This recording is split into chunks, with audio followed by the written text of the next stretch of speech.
Hey guys, it's Precision. Pokemon Home came out this week. VGC rule changes on March 1st. I'm here to let you know what the two together mean to you. First things first, if you don't know already about the Kansas City Rotoms, it's going to be a draft league I'm taking a part of called the Galar Affiliates League, put on by Yellow Yugo. I'm going to have his Twitch link down below, as well as our Twitch, Precision.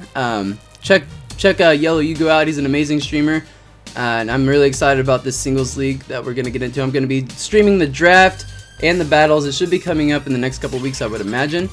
So other than that, let's get right into the changes that Home brought to Sword and Shield.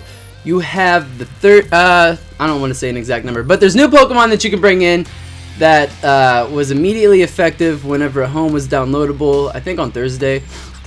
Right now you can bring in Bulbasaur, Ivysaur, Venusaur, Squirtle, Wartortle, Blastoise, Mewtwo, Mew, Celebi, Jirachi, Cobalion, Terrakion, Virizion, Reshiram, Zekrom, Kyurem, Keldeo, Rowlet, Dartrix, Decidueye, Litten, Torracat, Incineroar, Popplio, Brionne, Water Sylveon, Cosmog, Cosmeom, Solgaleo, Lunala, Necrozma, Marshadow, Zerararara, Meltan, Melmetal, a Lowland Raichu, a Lowland Vulpix, a Lowland Ninetales, a Lowland Diglett, a Lowland Dugtrio, a Lowland Meowth, a Lowland Persian, Ponyta, Rapidash, Farfetch'd, Weezing, Corsola, Zigzagoon, Lanoon, Darumaka, Darmanitan, Stunfisk, Pikachu, Pikachu, Pikachu, Pikachu, Pikachu, Pikachu, Pikachu.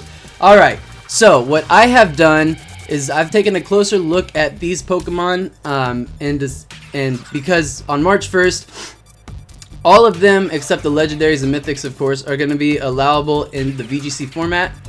So we have gone into the Gen 8 movesets and stats and kind of taken a look at what's going to be usable, I would think, coming up in 2 weeks. So first thing I want to talk about, sorry, I have notes. I'm going to put them over here. So first thing I'm going to talk about is Venusaur. Venusaur gets the hidden ability Chlorophyll, which is very good. It doubles its speed, but the problem is that Venusaur has very low speed. However, I went to a damage calculator, and Venusaur with a modest nature, Chlorophyll in the sun, which, I mean, Torkoal's a good sunsetter right now. You could do Dynamax Charizard stuff and set the sun for yourself. Venusaur in the sun with a modest nature, 0 speed investment, but 31 IVs, of course.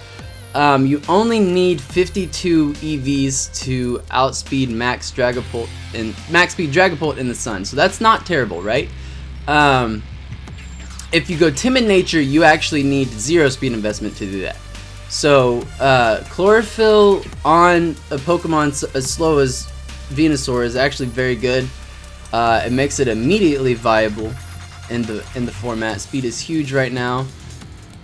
Some interesting moves that it gets are, I mean, you know what Venusaur gets, right? It's going to be doing the same thing. It got Solar Beam, which is going to be a one-turn Solar Beam. It's got Poison coverage, but it also gets Bulldoze / Stomping Tantrum. So you could do some self-proc weakness policy stuff that's popular right now. And it's also just Stomping Tantrum's just like good coverage. So, and Bulldoze helps with speed control further, so you can double your speed and lower their speed to help out the rest of your team. Next thing is that we're going to talk about is Decadewey. I was really excited about his hidden ability, but I'm going to put in a clip. Long Reach actually doesn't get around Ice-Cube's Ice Face. So I'm going to put that right here. And then, yeah, so it's kind of less useful than I thought it was going to be. And so I don't really want to talk about him anymore. Next is Sylveon Water Form, which is also known as Brionne, or I'm sorry, Primarina. And so this is actually a bulky water type with fairy coverage that's really good. Especially with Dynamax, I think this can actually be a very viable Pokemon. It gets Stab Hyper Voice with the Liquid Voice ability. It can do Calm Mind to set up. It's got good Dynamax coverage moves. It's got Max Flying, Max Phantasm, Max Overgrowth, and Max Steel Spike. So you can lower their defenses, raise your defenses, get some like health back every turn with the Overgrowth, and then Max Flying just to help you get fast. So you can get fast and bulky with this thing. It's got good coverage. Like I said, with the Water and Fairy types, you can get stab moves with like Disarming Voice, but you're gonna be wanting Hyper Voice and maybe like Moonblast or something.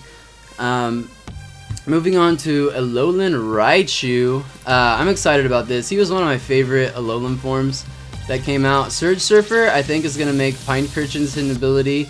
Like, you're gonna see some more Pine Kirchin leads, I think, with this. Also, maybe some more of like the Dracozolt stuff. So like you could do some Dracozolt Max Lightning, and then send Raichu in, get some Speedy Boy action going. I don't know exactly what you'd pair it with, because Pine Kirchin I think is the only thing that sets terrain with the ability until Coco comes in, which probably won't be VGC legal, so that doesn't matter anyway. So, but the thing with Raichu is that with Surge Surfer, Electro Ball is gonna be actually really good, because you're gonna be double speed on an already very fast Pokemon. You can do very fast double screens, you can do ally switch stuff, and you can also set up, this one gets Calm Mind, which is interesting. I mean, it's kind of frail, but you can try. Like I said with Dynamax, so if you get a free Calm Mind turn off, then you can Dynamax. If you choose to Dynamax Raichu, then you're fast, strong, bulky. There's things you can do, is what I'm trying to say. Okay, moving on to Ninetales. So other than just the couple that are already in, which is Vanillux and does Abomasnow set Snow? That has Snow Warning, right? Or set Hail. So this is going to be a good Hail setter. It's probably one of the better ones. I mean, Vanillux is probably not going to see any less usage because of this Pokemon, but Abomasnow might. Because does actually this one get? Because I know Ninetales gets Energy Ball. Does this one get Energy Ball? No, it does not. So it doesn't get the same coverage quite as Abomasnow. It does get the Solar Beam actually, so it still gets Solar Beam.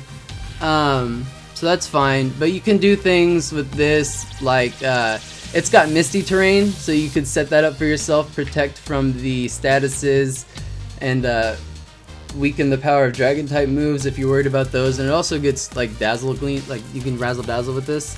So I personally like Dazzling Gleam. I like it more than Moonblast. I think the spread, because Focus Sash is so like troublesome these days. Like especially like on a Sash Dragapult or something. Like if you're expecting to get the knockout and you just don't, he can come back next turn and just you're done. So I mean, I like the spread. So I'd personally run Dazzle over Moonblast, but you can always take your choice on that. Next up is gonna be a Lowland Dugtrio, which. Okay, you might laugh. I chose to put him in the list because of his ability, right? Tangled Hair, is that what it's called? Tangling Hair. Okay, Tangling Hair. Like, speed is so important this gen. Like, because of the fact that it takes place immediately, like the changes in speed take place that turn, like as soon as you see the stat drop or stat increase. So, like, speed control is everything. If you can, like, bait a physical attack into this dude by switching in, lower a speed on something, next turn you come in, knock it out. So it's gonna have its use. It's gonna be niche, but it's not bad. And also you get Stab Iron Head, which is really good, right? And then so next is gonna be Persian. I had to take I probably looked longer at Persian than I had to. Sadly, Persian's gonna lose some of like, okay, so in Gen 7 you would run Persian because you wanted Parting Shot, right? But now, like, Parting Shot, more things can get it. And so it's going to be relying more on its abilities and moveset, other than, like, its exclusive move. Alright, so it's got Fur Coat and Technician. The hidden ability Rattle, I don't think you're going to be, like, right? But Technician is good because it gets a lot of really low power moves. So you get boosted Fake Out, Assurance Thief, Icy Wind, which, again, with the speed. Snarl, and then you still do get the Parting Shot, but it's not exclusive. Fur Coat's good because of, I mean, it's like it protects yourself. Like it gives them some longevity there against some physical attackers, which is good. Other than that, like Taunt's not great this gen because it doesn't do anything to Dynamax. And then I'm gonna scroll through here, make sure I didn't miss anything. It gets Play Rough, but I mean, so many things do. You're not gonna use it for that. Yeah, I didn't really miss anything. Persian's not the best anymore. He's fine. You'll find ways to use him if you want to. He has definitely a useful moveset, but lost some viability this gen. Next on the list, I have chosen Darmanitan, who is so strong. Sheer Force isn't as strong as Guerrilla Tactics as far as like the boost you get, but you're not locked in to moves. And both the Galarian and this form get the belly drums in mode set up, so you could do that. Some notable moves that could benefit from sheer power, I'm sorry, sheer force are Hammer Arm, Fire Punch, Hammer Arm, Fire Punch, Flare Blitz, but you still take the recoil even though sheer force is supposed to eliminate secondary abilities. You do take recoil with Flare Blitz. There's Superpower, Rock Slide, Bulldoze, and Zen Headbutt. So those will get 30% damage boost, which is really good on a Pokemon that has 140 base attack, which is amazing. So strong. I love Galarian Darmanitan. I'm probably not going to use this one over that one, but you could if you like them. And then as far as competitive Pokemon that are brought in with home, I don't really know of anything other than... Is there something I was forgetting? Oh, yeah! Ha! Just kidding. I was actually just kidding. How could you forget about this dude, right? Incineroar. You can now put Incineroar on your VGC team. Incineroar is legal now. Welcome to the very first Pokemon that you are going to have on your team. And I wish that was a hyperbolic statement, but I don't think it's going to be. Imagine Arcanine, but better. It gets Intimidate. Sorry. I know that's a wolf thing. It gets Intimidate. It gets U-Turn, Will-O-Wisp, Fake Out, Snarl, Parting Shot, which we were just talking about with the Persian. So busted. It's got good coverage. You can use Darkest Lariat and Flare Blitz. It also has like other good moves, but you're not going to use offensive Incineroar. You're going to be using this thing for its freaking little techies. Little techie moves that it's got. Welcome to the Incineroar meta. Galar could not survive it. It has come upon us. There's nothing we can do about it. Incineroar is here. I've already got my shiny Litten in preparation. I'm very excited about that, but not about this in particular, the fact that we can use them. So Rip Arcanine, Rip Rotom Heat, Rip... Was there any other fire types that were even used this gen? Rip those two. Welcome in Incineroar, our new Lord and Savior of the VGC Meta 2020. March 1st, rule changes. We can't do anything about it. Here it is. Incineroar's back. Thank you for watching this video. Please check us out on Twitch at Precision. We do shiny hunts, and we also do some I don't know why I'm saying we. I say we because like there's several, like everybody who's over there has fun every night, right?